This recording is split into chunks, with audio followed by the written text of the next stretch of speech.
Good morning and welcome to Sunday Sunrise. I'm your host, Vicky Carmona. I'm here with Lorena Lopez, and she's with the Arizona Cattle Dog Rescue. Good morning. Good morning. First of all, thank you so much for coming in. I know that's actually kind of a drive, right? Yes, I'm in Flagstaff.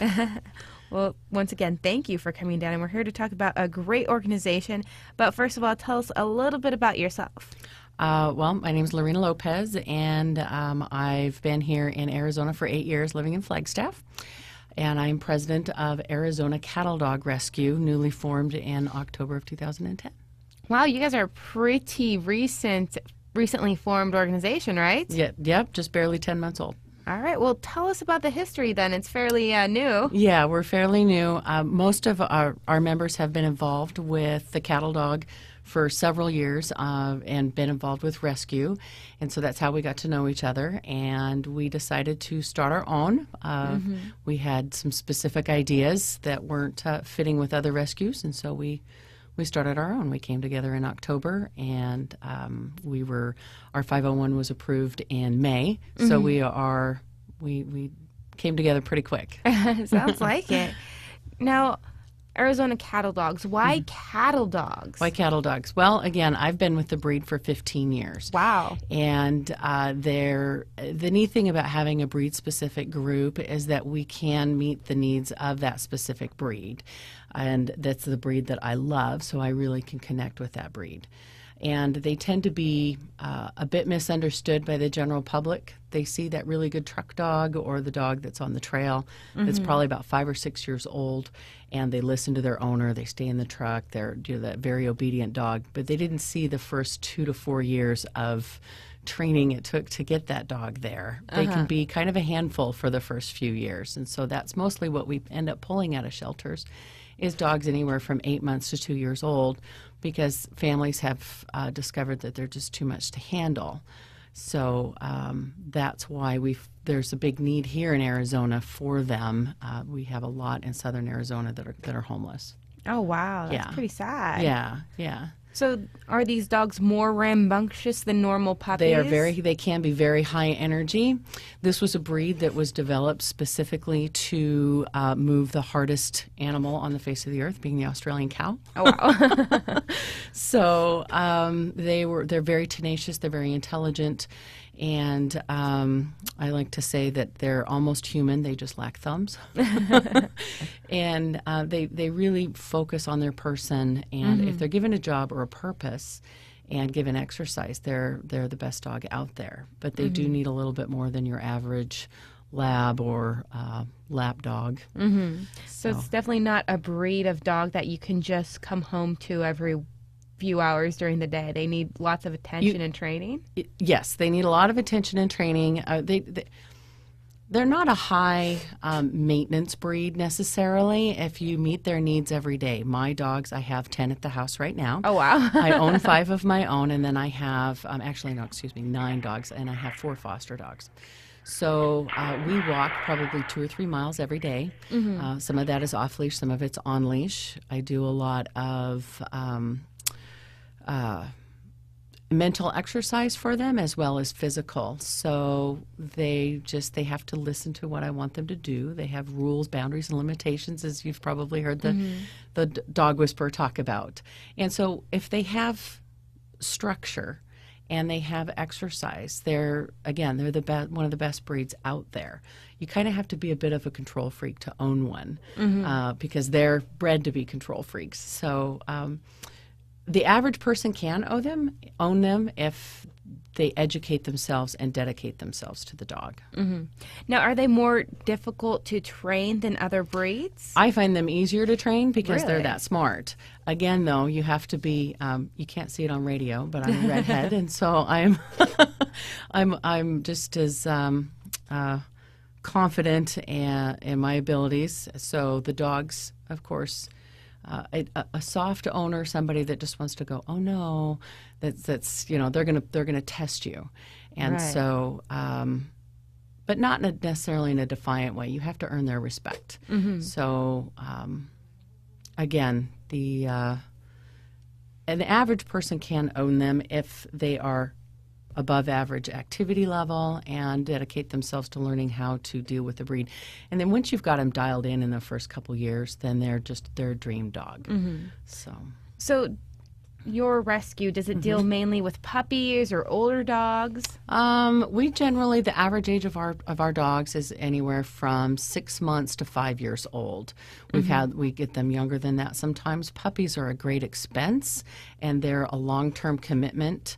Just because sometimes if you get them very young, you have to wait until they're old enough to be adopted, spayed, neutered, vaccinated, before they can go up for adoption. None of our dogs are adopted out before they're fully vetted.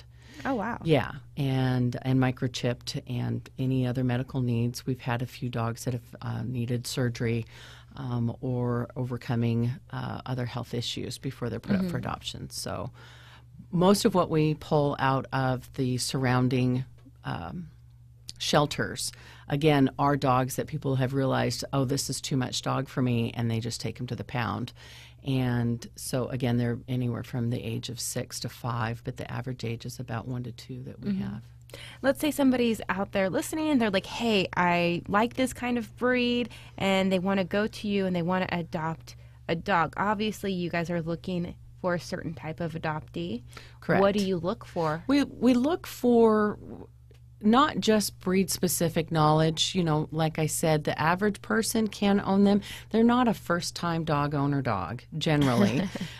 We do have older dogs that could go right into a first-time dog owner dog because they've been through the puppy phase and they've had some training and they're lower-level energy. But for the most part, we want to have some strong canine ownership background, and then we like to see that they've had a dog that is I hate to say higher intelligence because dogs in general are very intelligent, but the herding breed or breeds similar to the mental state of a healer, we like to see that. But again, every dog is different and every owner's different, and so we don't, if you put in an application, we're not going to, that answer's wrong and we're not going to talk to you. So I like to talk to people on the phone and really get a good feel for them. Definitely. Now, most rescues charge an adoption fee. What adoption fee do you guys charge, and what does that fee go towards? Well, we charge $200 for puppies up to age of 5, and then any dog over 5, we charge $150. And all of that money goes back into, it's kind of a pay it forward. Some dogs we get, they're fully vetted. So, that $200 then, though, after you take away any vet costs, any remainder of that money then goes to the next dog that may need to be vetted. We have some dogs we don't have to pay that much money for, spend that much money on, but then we have like a recent dog that we just took in for rescue. His name is Stevie Wonderful. He was the victim of a malicious act. Somebody destroyed his eyes with what we believe is some kind of chemical agent. So he is permanently blinded now, and we don't know what his long-term prognosis for his eyes are. He may need eye surgery to have them removed. Right now they're healing, and he's in no pain. And he loves life. He is the poster child for forgiveness is canine. Again, we don't know if his eyes are going to need surgery. Of course, that's going to be well over $200, his adoption fee. So that's, we also have a dog, Harley, that needed hip surgery a few months ago. He also needs to be fed a special diet. So again, those monies go towards the special needs dogs that we have. So the money definitely stays in the organization and just keeps on. Yes.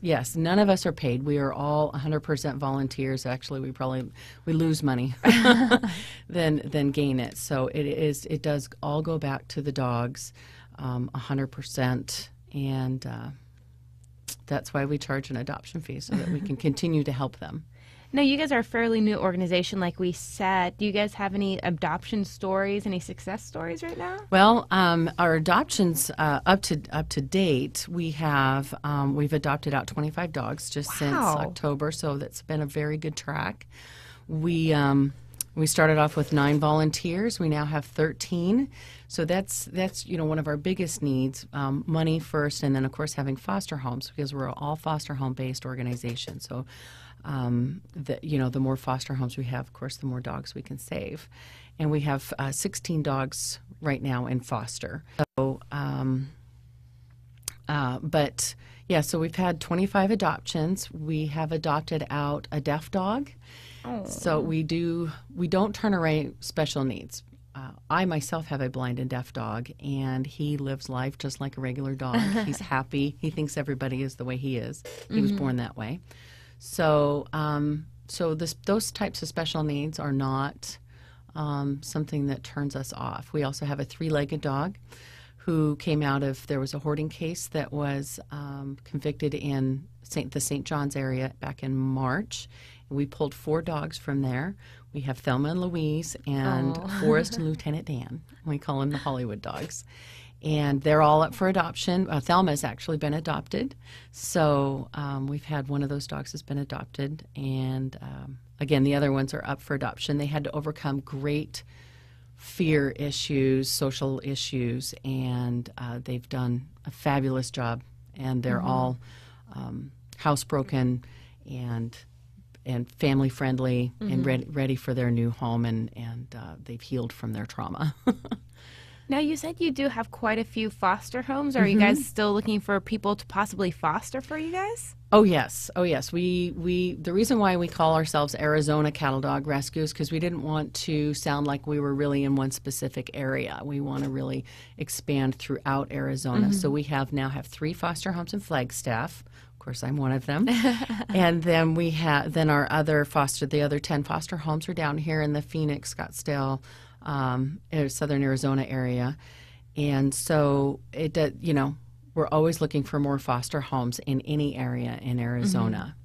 Fantastic. Now, what do you say to somebody that says, I don't want to foster because I couldn't give them up, but I want to help? Yeah.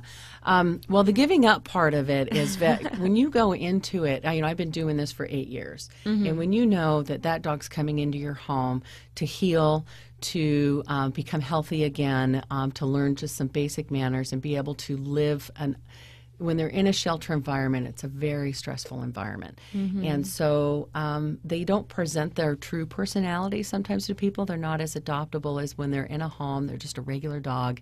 And being in a foster home, you can get that foster family can get a really good idea of their personality, what kind of family they would go well into. Again, is this a dog that could go into a first-time dog owner's home, or is this a dog that really needs a breed-specific knowledge? Because we have an array. They go on both sides of the spectrum.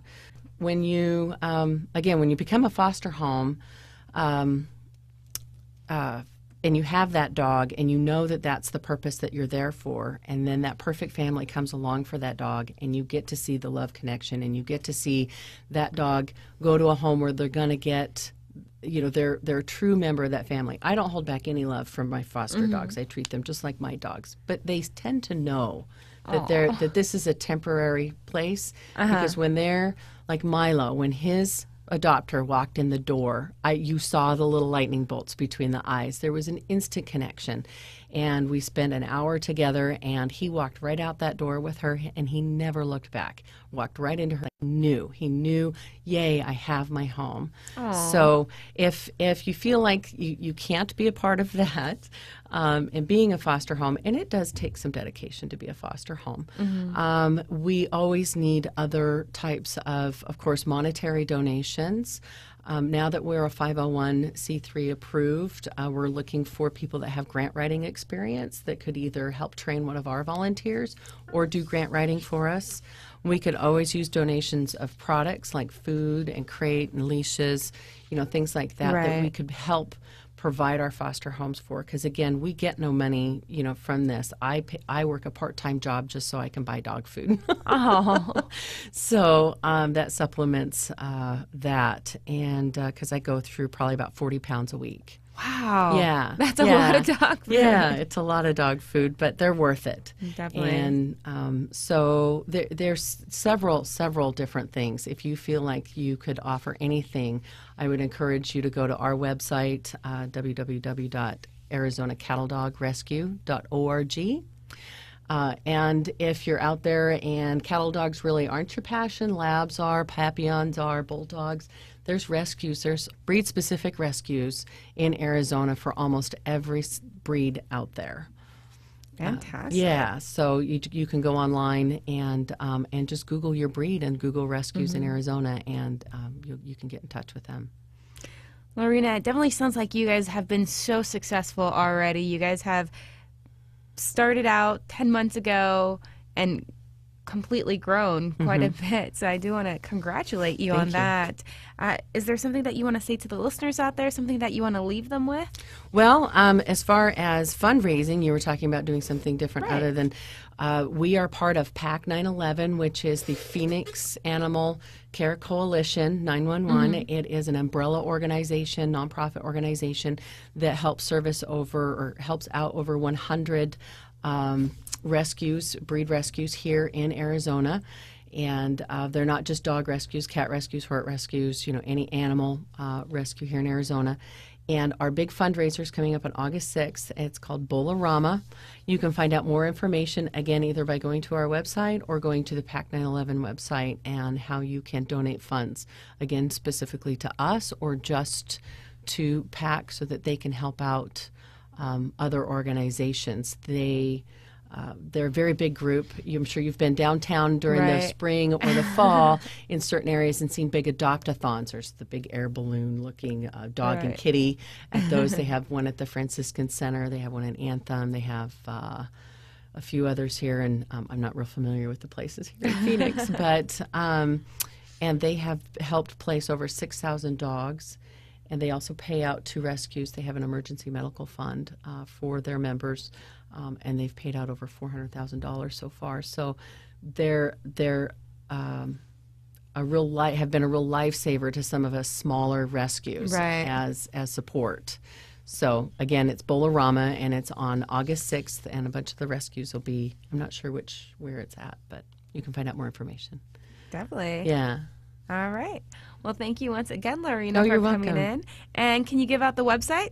It's www.arizonacattledogrescue, all one word, .org, O-R-G. Fantastic. Go on the website, check out how you can help out Arizona Cattle Dog Rescue, maybe adopt or learn more about the breed. All right. Thanks again for coming in. Thank you.